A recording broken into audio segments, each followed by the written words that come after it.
وقال النبي صلى الله عليه وسلم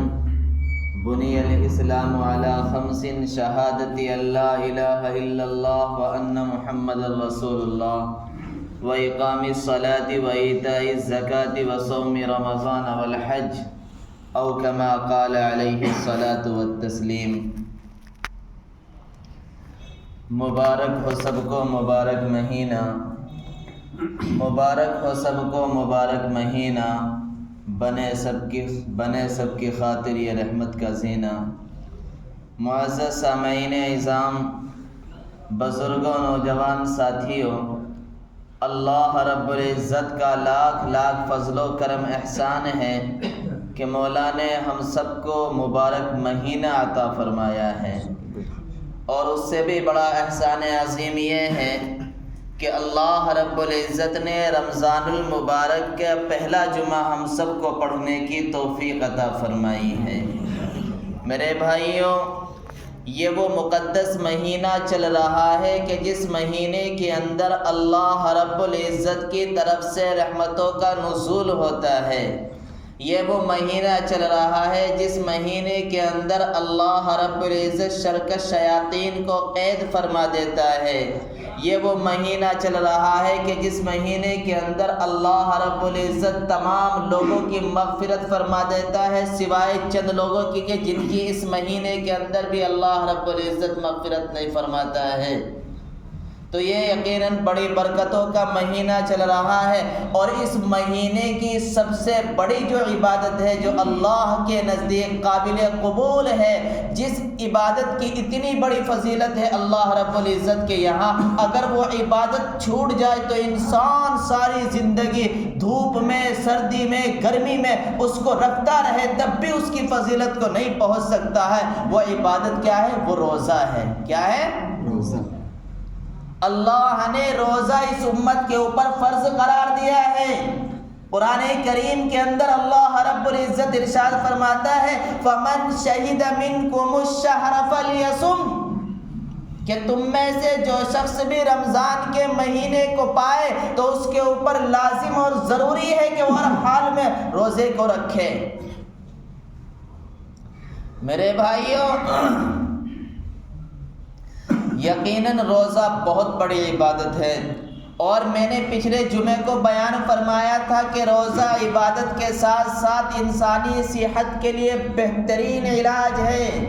اللہ نے روزے کے اندر کینسر جیسی بیماریوں کو ختم کرنے کی طاقت رکھی ہے، اور اسی رمضان کی ایک اہم عبادت اور ہے جس کو ہم سب تراویح کے نام سے جانتے ہیں، جہاں پر تراویح کے اندر اللہ رب العزت نے اس امت کو بہت زیادہ ثواب عطا فرمایا ہے۔ اسی جگہ پر تراویح کے پڑھنے والے حضرات جو دلی اور خوش دلی کے ساتھ تراویح کو پڑھتے ہیں، انجام دیتے ہیں، یقیناً وہ بڑی بڑی بیماریوں سے اپنے جسم کو دور کر لیتے ہیں۔ جب انسان کھڑا رہتا ہے، بار بار سجدہ کرتا ہے، بار بار رکوع کرتا ہے، تو انسان کی باڈی کو سال بھر کے اندر وہ تمام چیزیں میسر ہو جاتی ہے جو عام حالات میں انسان چاہ کر بھی نہیں کر سکتا ہے، جس کی وجہ سے اللہ رب العزت بیماریوں سے اس کے جسم کو پاک اور صاف فرما دیتا ہے۔ لیکن افسوس ہے آج کے اس مسلمان کے اوپر، ایک طرف تو ہماری قوم کو لوٹا جا رہا ہے، ہماری عزتوں سے کھیلا جا رہا ہے، ہمارے معصوم بچوں کو پانی کے قطرے نصیب نہیں ہو رہے ہیں، اور دوسری طرف یہ قوم ہے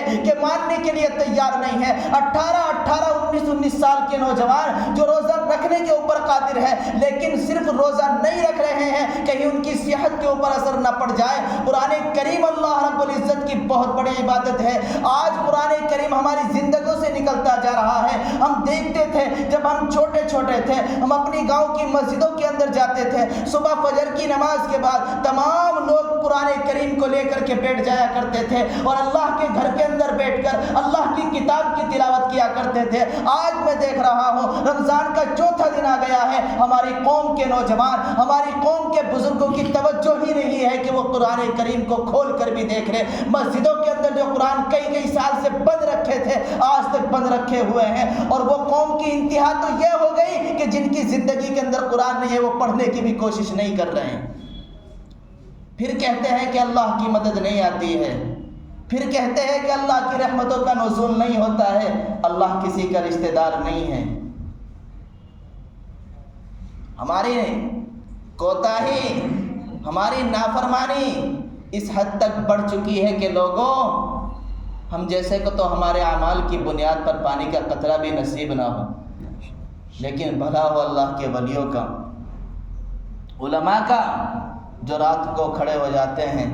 اور کہتے ہیں کہ مولا شرابی بھی شراب پی کر کے سو گیا ہوگا،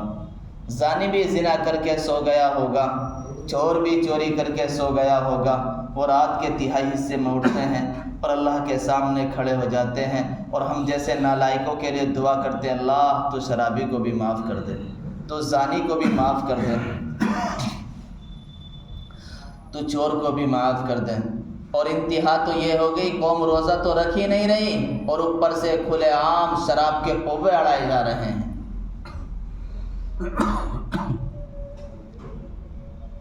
آپ ذرا تصور کریں، ایک تو روزہ نہیں رکھا، اوپر سے مسلمان، اور اوپر سے جا کر کے غیر مسلموں کے سامنے شراب کو خریدتا ہے، ان کے سامنے کھڑا ہو کر کے پیتا ہے۔ بتائیے کہ اس قوم کے اوپر جو دیکھ رہی ہے کہ مسلمان، جس کی شریعت کے اندر اللہ رب العزت نے شراب کو اسی طریقے سے حرام کیا ہے کہ جس طریقے سے سور کا ایک گوشت یا لقمہ لے لینا حرام ہے، اسی طریقے سے مود کا پینا بھی حرام ہے، شراب کا پینا بھی حرام ہے۔ یہ تو انسان کا دنیاوی نقصان ہے، اور دنیاوی نقصان کے اندر ایک نقصان یہ ہے کہ جو انسان شراب کو پیتا ہے، اللہ رب العزت اس کے پھیپھڑوں کو خراب کر دیتا ہے، اس کی زندگی ختم ہو جایا کرتی ہے۔ لیکن افسوس تو یہ ہے کہ یہ قوم ایک تو گناہ کر رہی ہے، اور گناہ بھی کھلم کھلا کر رہی ہے، اور بغاوت اللہ سے کر رہی ہے، اور کفار کے اوپر اثر چھوڑ رہی ہے کہ مسلمان تو اتنا کمینہ ہے، اتنا خبیث ہے، اتنا نالائق ہے کہ رمضان جیسا مقدس مہینہ چل رہا ہے، جس مہینے کے اندر اللہ رب العزت نے شرکت شیاطین کو بھی قید کر دیا ہے، لیکن شیطان کا بھی باپ آج کا یہ مسلمان ہے جو کھڑے ہو کر کے شراب کے پوے پیتا ہے، کھڑے ہو کر کے چوراہوں پر چیزیں کھاتا ہے، کھڑے ہو کر کے سگریٹ پیتا ہے، کھڑے ہو کر کے دل پاک کھاتا ہے۔ اسے